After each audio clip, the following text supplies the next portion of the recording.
También al doctor José de Jesús Díaz Ruiz, quien es fundador del Grupo Río, la oportunidad de estar el día de hoy aquí con ustedes. A guisa de recordatorio, el doctor funda esta empresa de diagnóstico y manejo médico en 1964 en el Hospital México Americano y posteriormente en 1987 hace sus propias instalaciones. Entonces, agradezco mucho a él y a sus colaboradores la oportunidad de estar el día de hoy con ustedes en este programa que resulta muy atractivo. Yo voy a rogarles que una vez que terminen las ponencias, quien tenga preguntas, vamos a tener oportunidad de hacerlo, puesto que hubo algunas modificaciones en el programa. ¿Sí? El doctor Brian Miles, que nos daría las pláticas sobre cambios mitocondriales en cáncer de próstata, que es un tema de mucha actualidad, y el tratamiento focal de cáncer de próstata no pudo acudir al evento. Entonces eso nos obliga a hacer algunos ajustes en la programación, que lo haremos sobre la marcha. Entonces, para iniciar el programa del día de hoy, tenemos la presencia del doctor José Manuel García de León Gómez.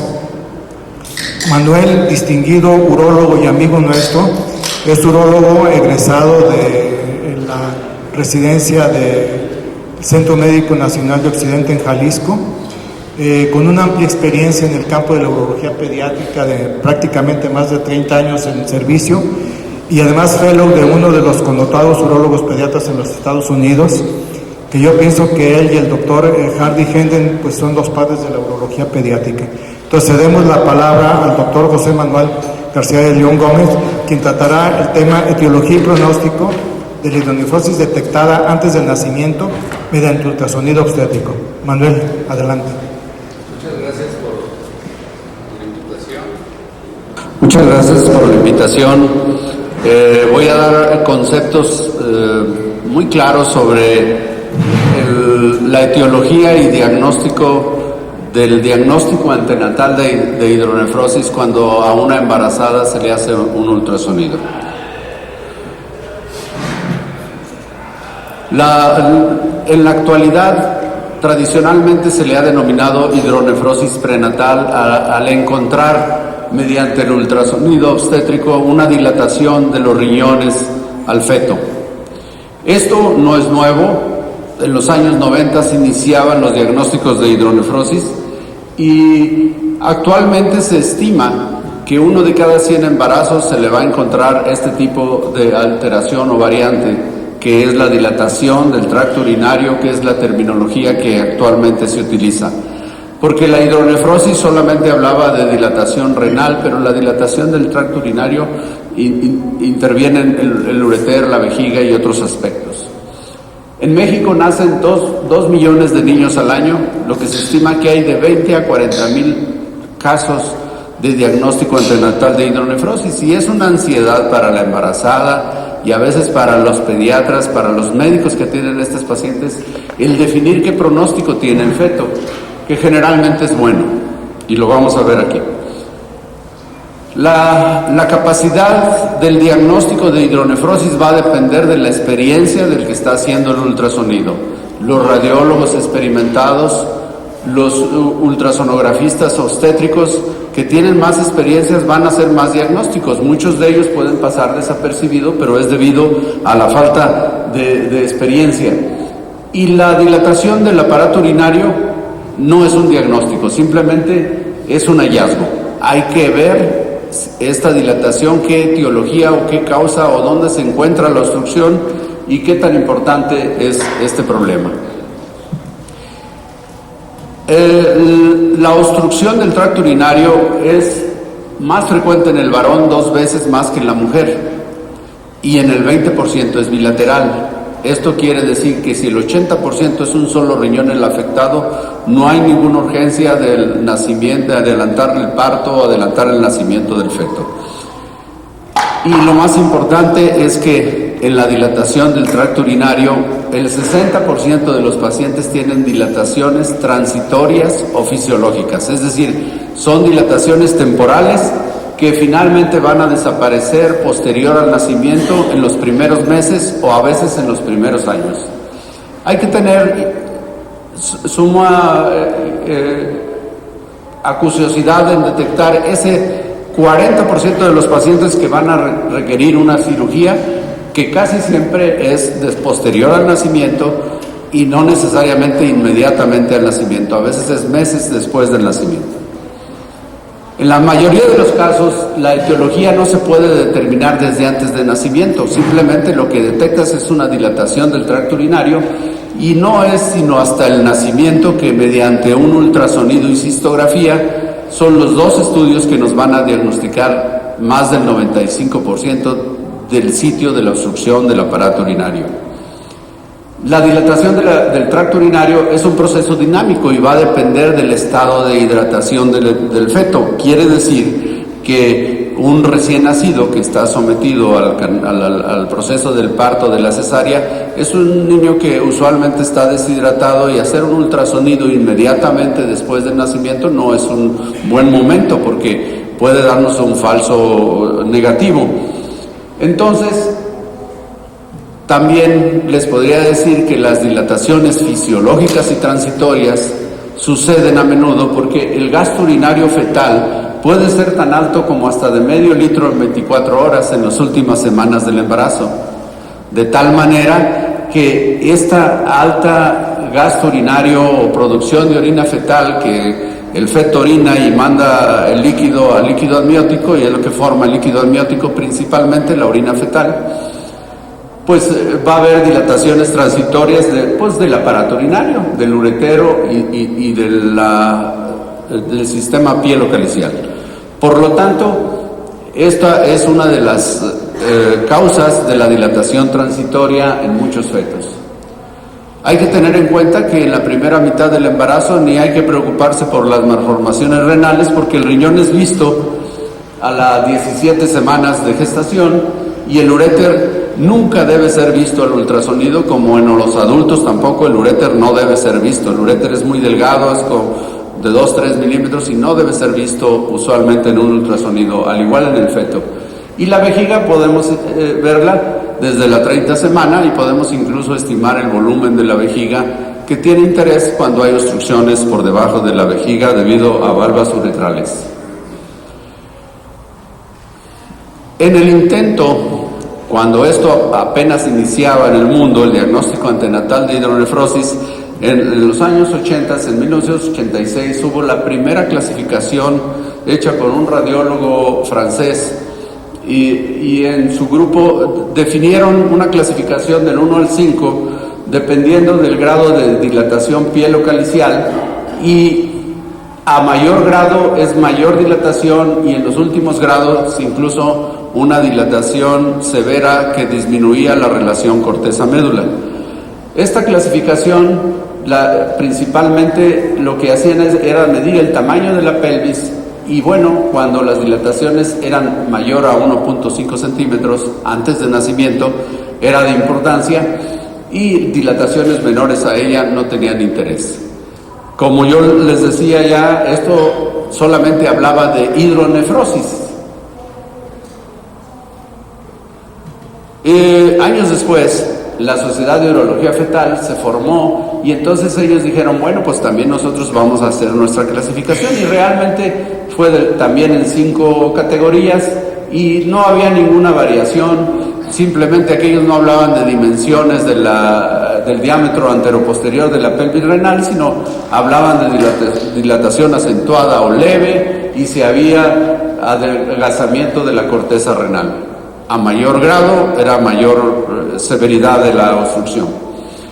Sin embargo, esto creaba grandes dificultades porque pues algunos utilizaban una, otros utilizaban otra, y además no era suficiente esta clasificación. Por lo tanto, un equipo multidisciplinario de ecosonografistas, neonatólogos, urólogos, pediatras, nefrólogos se juntaron, y en 2014 se publicó una clasificación nueva con el intento de poder definir mejor el pronóstico. ¿Qué va a pasar con los niños que tienen una dilatación antenatal? Y vieron que, bueno, las antiguas clasificaciones nomás tomaban en cuenta estos 3 parámetros, pero esta clasificación toma en cuenta la ecogenicidad del riñón, porque el riñón tiene una ecogenicidad que, si está alterada, nos puede hablar de displasia, congénita, la dilatación ureteral, el grosor de la vejiga, en el caso de las valvas de uretra posterior, ureteroceles, uretra posterior dilatada, incluso el oligodendromios, que es un parámetro de pronóstico para saber si podemos o no intervenir un paciente antes de nacimiento. Entonces, esta clasificación antenatal definió muy bien las características del riñón y dijo, bueno, si la pelvis es menor a 1 centímetro y hay una dilatación leve y calicial muy leve, pues es un riesgo bajo antenatal 1. Pero si ya tenemos una dilatación de más de 1 centímetro del diámetro anteroposterior de la pelvis, todos estos son ultrasonidos antenatales en fetos, y tenemos algunas alteraciones en los ureteros, en la vejiga, en el espesor de la vejiga, entonces ya podemos entrar a una categoría de riesgo antenatal 2 o 3. Con esta clasificación podemos nosotros desde antes de nacimiento decirle a la mamá, no se preocupe, su riesgo es bajo, 1, su niño probablemente no requiera cirugía, el riesgo 2 hay un 50% de probabilidades que requiere y otro que no, y el riesgo 3 sí definitivamente necesitará cirugía. Este es un riñón con una alteración en su ecogenicidad, con una dilatación no tan severa, pero la alteración en la ecogenicidad nos está hablando de un riesgo 2 o 3, y la dilatación ureteral o la alteración y disminución de la relación corteza-médula te está hablando de un riesgo elevado. Entonces, por el ultrasonido antenatal podemos nosotros definir esto. Pero bueno, estos mismos doctores dijeron, bueno, vamos a establecer después de nacimiento cuál es de buen pronóstico y cuál es de mal pronóstico. Y bueno, la clasificación postnatal 1 tiene bajo riesgo porque solamente hay una dilatación central de los cálices y una dilatación leve de la pelvis renal. Por lo tanto, generalmente la pelvis debe ser menor a 15 milímetros. Todos estos pacientes no requieren intervención y requieren solamente seguimiento. Los riesgos, el riesgo grado 2 es donde ya existe una dilatación periférica, ya hay una dilatación calicial importante, puede haber dilatación ureteral y este es un riesgo 2. Algunos niños de estos pueden mejorar posterior, meses después del nacimiento, otros no, requieren cirugía, hay que descartar reflujo en estos pacientes. Por lo tanto, pues esta clasificación tiene mucho interés porque cuando define ya que en el ultrasonido postnatal que hay dilatación periférica, que hay una normalidad en el parénquima renal, que la vejiga está normal, con un detrusor grueso, con los ureteros dilatados, entonces el riesgo sí es alto y estos niños son los que no son de buen pronóstico. Generalmente son niños que tienen obstrucciones por debajo de la vejiga que se llaman valvas de uretra posterior. Entonces, ya con esto definimos que pues el diagnóstico se puede hacer antenatal y que 6 de cada 10 no van a requerir cirugía y que podemos establecer desde antes del nacimiento el pronóstico y después del nacimiento también hay esa clasificación que puede ayudarnos a establecer el pronóstico. Entonces, la obstrucción más común se llama obstrucción de la unión ureteropiélica, que es una obstrucción a la salida del riñón y sucede en 1 de cada 1000 personas que nacen. En la población general, 1 de cada 1000 personas va a tener esta obstrucción. Y bueno, lo importante es definir si la obstrucción es leve, con muy poca alteración de la relación córtico-medular, o una dilatación severa que es la que requiere cirugía. Afortunadamente, después del nacimiento, estos niños no requieren operarse inmediatamente al nacimiento y podemos establecer con estudios de gammagrafía la eliminación, la curva de eliminación de la orina al estimular con diurético el riñón y poder definir cuáles pacientes tienen dilatación sin obstrucción y cuáles requieren cirugía. Los que requieren cirugía son cuando las curvas no son hacia abajo, al contrario, al aplicar el diurético la curva se va hacia arriba y me demuestra una obstrucción pielocalicial importante. Tradicionalmente la cirugía abierta es la primera elección en este tipo de pacientes, y lo que consiste es en quitar el segmento obstruido y unir el uréter a la pelvis. Por cirugía abierta tiene un éxito arriba de 95% y puede ser realizada fácilmente en un recién nacido. Sin embargo, las técnicas laparoscópicas, ya sea retroperitoneales o intraperitoneales, han ganado popularidad, y después de los 10 kilos de peso puede ser una opción a la cirugía abierta. En niños menores no está cuestionado realmente el usar cirugía laparoscópica en un niño menor de 10 kilogramos. Tiene una complejidad técnica que la cirugía abierta la puede resolver. Entonces, si la obstrucción ureteropiélica es la obstrucción más común, podría resumirles que en el pasado generalmente se hacía dilatación, era igual a cirugía, que nosotros no teníamos gamografías, la urografía era el estudio diagnóstico por excelencia, la cirugía abierta siempre se hacía y con frecuencia usábamos nefrostomías como proceso derivativo temporal o postoperatorio. Lo actual es que se deban operar los que están severamente obstruidos. Si hay síntomas, infección o dolor, y algunas otras alternativas, cirugía robótica o laparoscópica, son una buena opción en los niños, y el uso de catéteres doble J ha ayudado a que haya menos complicaciones de fuga urinaria en el postoperatorio. El pronóstico en la obstrucción ureteropiélica en los fetos es muy buena. Es muy buena porque se resuelve. Otra de las obstrucciones que hay en la vía urinaria con diagnóstico antenatal es el megauréter, y aquí vamos a ver desde el ultrasonido prenatal la dilatación ureteral, y se van a definir un diámetro transversal en la vejiga, en el corte transversal mayor a 8 milímetros como megauréter. Por debajo de 8 milímetros se considera que no se debe definir no se debe llamar megauréter. Y el megauréter no es más que una obstrucción por un segmento adinámico obstructivo del uréter a su llegada a la vejiga, en la porción yuxtavesical. Tradicionalmente, estos pacientes se les hacía cirugías para quitar la obstrucción, remodelar el uréter y reimplantarlo a la vejiga. Pero, ¿qué ha pasado con estos pacientes en el seguimiento de estos pacientes? El manejo conservador, con estudios de gamografía, donde ves una buena función renal, puede manejarse conservadoramente, y esta es la evolución en un recién nacido a los 2 años y a los 10 años sin cirugía, en un paciente que no tenía alteración funcional gamográfica y no tenía infección ni dolor. Entonces, mucho se ha seguido en los últimos 10 años con este manejo conservador, y ha demostrado que el manejo conservador va a mejorar a un gran porcentaje de niños con obstrucción de este tipo.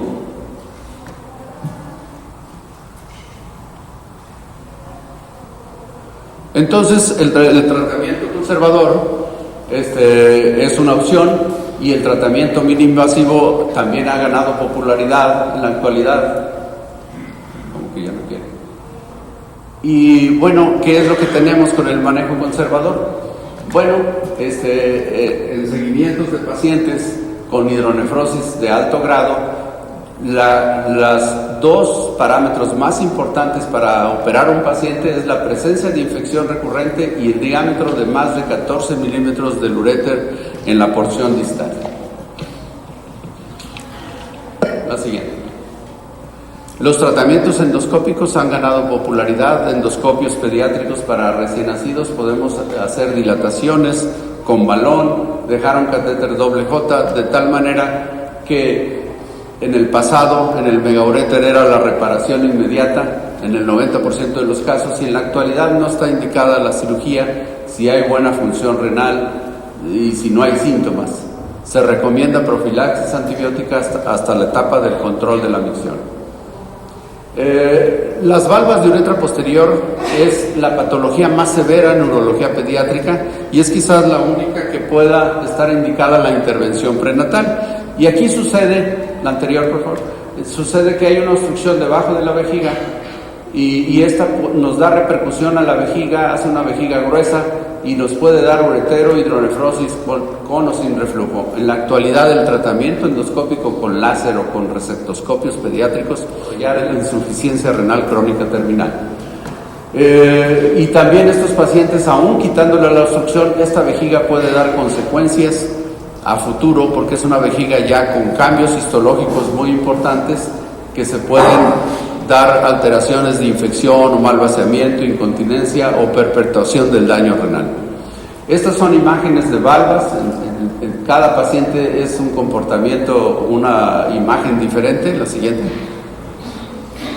Y la presentación clínica de valvas usualmente es el diagnóstico antenatal y constituye el 10% de los diagnósticos antenatales. La anterior, por favor. 2/3 partes se identifican antes de nacimiento y si la ecografía se realiza antes de las 24 semanas, casi la mitad de los casos no serán detectados. Yo les decía cuál es la razón, porque el riñón apenas empieza a detectar a la mitad del embarazo. El reflujo, voy a hablar de ello en otra charla, la siguiente. Solamente reflujos de alto grado son los que se pueden detectar prenatalmente. Los demás reflujos no va a ser posible detectarlos. La anterior, por favor. No sé. La intervención prenatal estuvo muy de moda en los años 80 y consistía en, por medio de ultrasonido en la embarazada, pasar una guía y derivar la orina por medio de un catéter doble J o doble cola de cochino. Sin embargo, esta derivación nomás deriva la vejiga y el niño, como está en constante movimiento, este catéter con mucha frecuencia se salía y volvía a volverlo a colocar. El problema de las intervenciones prenatales, la siguiente, es que debemos de tener bien claro que en la actualidad hay requisitos indispensables y entre ellos es que la embarazada tenga un líquido amniótico normal o ligeramente disminuido, que la oncogenicidad de los riñones sean normales y que cumpla con algunos parámetros bioquímicos del líquido amniótico que justifiquen una intervención prenatal. Y además debe ser la afectación a ambos riñones. Si un solo riñón es el afectado, no hay indicación de intervención prenatal.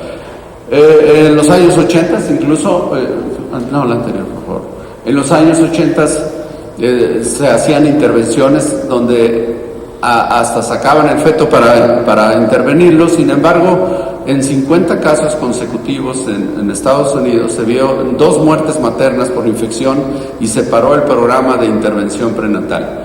En la actualidad vuelve a estar en boga el diagnóstico y el tratamiento antes de nacimiento de las valvas, que es la única patología que pudiera tratarse antenatalmente. Sin embargo, es muy difícil en un recién nacido resecar valvas, mucho menos en el embarazo o en un feto, hacerlo endoscópicamente. Y la verdad es que muchos de estos niños que se operan, los riñones ya están displásicos y el pronóstico de ellos no es bueno. Es muy cuestionable este tipo de intervención y tomarlo en cuenta que pues la cirugía prenatal hoy por hoy no es una indicación en este tipo de pacientes, solo en casos muy seleccionados.